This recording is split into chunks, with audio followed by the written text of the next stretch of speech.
thought that rather than spilling the tea, I need to have my breakfast after that swim session. So we're going to spill the cereal. So I'm going to keep this as real and raw as possible. I don't want to edit this as much as I can. And yeah, I've been absolutely bombarded with questions as to whether or not I'm still training, or whether I've self-isolated, or whether or not I'm just carrying on as normal. And I thought that it would be easier to just cover this in a video quickly so that I can just refer back to the video. And now, the thing is, yes, I do have asthma, so I suppose that does put me at a slightly higher risk. But if my hygiene's right, if my nutrition's right, if my mental health is right, then I am less likely to get it, and that is fact. So yes, I'm training as normal. Yes, I'm carrying on the plan, and my view is that if the pool is open, I will be there. And as long as I don't have any of the symptoms, then I will be there. And obviously, if I start to develop any symptoms, then yes, my plan will change and I will self-isolate. But until and if that happens, I'm just going to carry on as normal. And I think that's the best thing for us.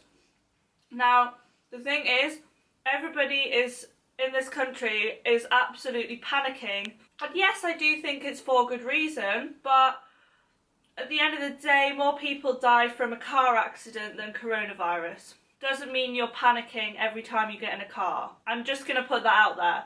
And yes, that is not me saying that in any way I'm not taking this seriously, because I am. But I just think that everybody is panicking, everybody's panic buying. And I think that it's totally irrational, and it's also extremely unfair on people who can't afford to do that. And I think that in this time of uncertainty, I think it's so important to, one, support small businesses, two, support any elderly or people who are self-isolated, and also three, I think that it's so important to support food banks at this time. Now, a lot of people can't afford to put food on the table. I did a video, it's in the corner, where I donated 10,000 calories to my local food bank, and it cost me £11. Now, I understand that not everybody is able to donate to a food bank, but you can literally donate one bag of food and it can cost you anything from 50p to £1. And I'm pretty sure that we can all spare £1. So in terms of my training and my lifestyle, has it changed? A little bit, not much. Since I got glandular fever, I was always very hygiene conscious, and I mean, you're supposed to wash your hands before and after you eat food, prep food, or even put anything in your mouth. So that hasn't changed in that regards. But I am being a little bit more conscious when it comes to like door handles and things like that, just because, I mean, I don't want to get ill and I want to continue training.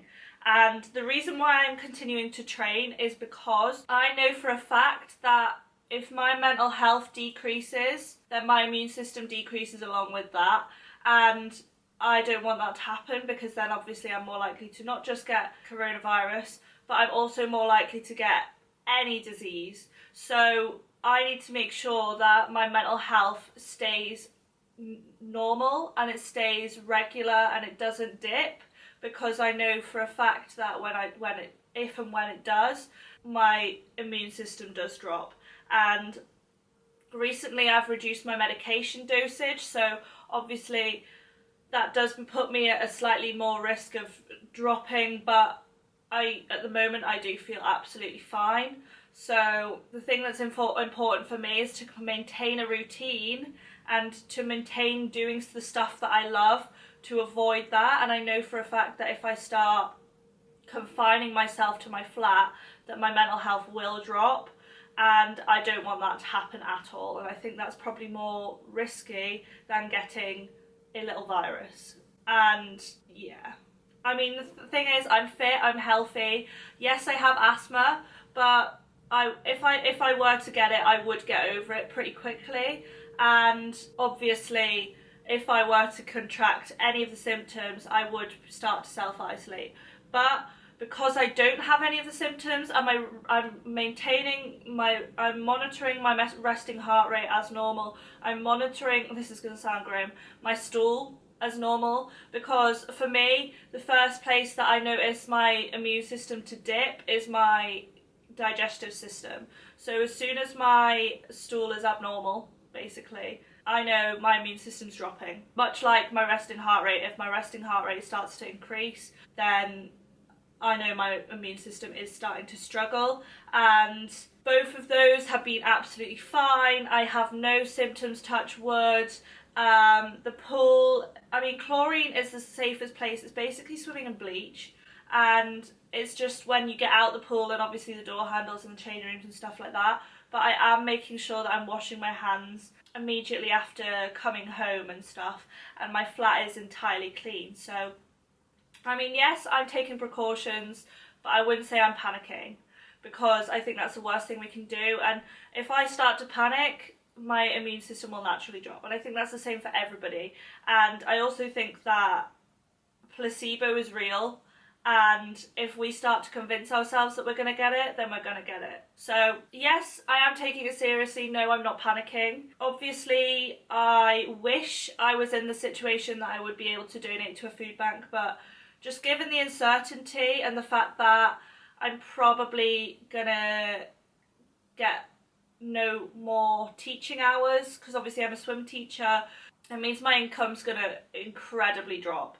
And being a student, that is quite risky. So I do want to make sure that I am financially equipped to cope if my work gets cut, but that doesn't mean to say that I'm not supporting local businesses. So obviously small businesses will suffer in this time, especially like pubs, hotels, restaurants, places like that. I think local cafes, I think that we should be supporting them where possible, and a lot of them are doing delivery service because of what is happening. So I think that it is important to support local businesses, and please just stop stockpiling, because people are struggling, and just because you're in the luxury to afford 100 loo rolls doesn't mean that you should be doing it. I'm just saying that there are people who can't even afford one, and I think that maybe you should donate some, just saying.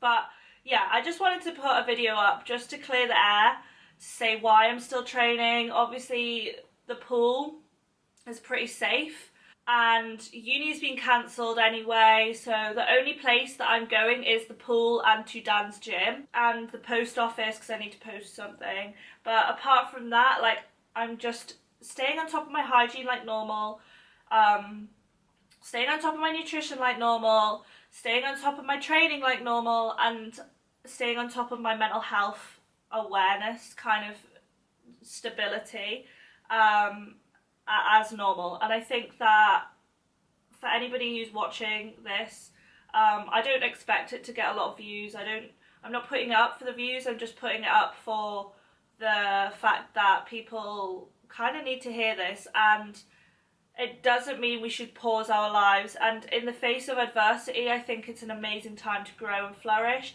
If the pool gets shut, my plan will change, but that doesn't mean I'll stop training, because the only thing that would stop me from training would be if I were to get ill, and I'm not ill, so I'm not going to stop training, and it's not going to affect my meets come the open water season, providing that they actually go ahead. So I am just carrying on as normal, and I think that that is super important. Obviously, if you can work from home, that is preferred. Obviously, if you have underlying health conditions or you are the elderly, then I do think it is important to reduce your social contact. Obviously, I mean, I've reduced my social contact massively just because uni's off, and that's not my choice, it's just uni's off.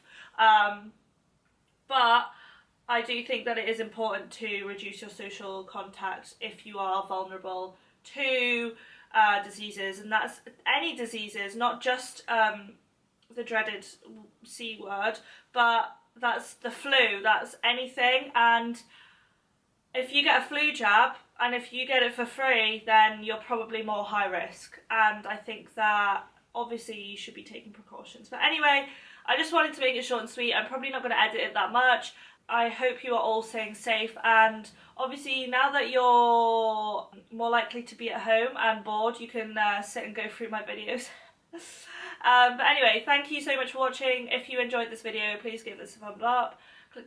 Click the subscribe button if you want to join the family, and I'll see you guys in the next video. Bye!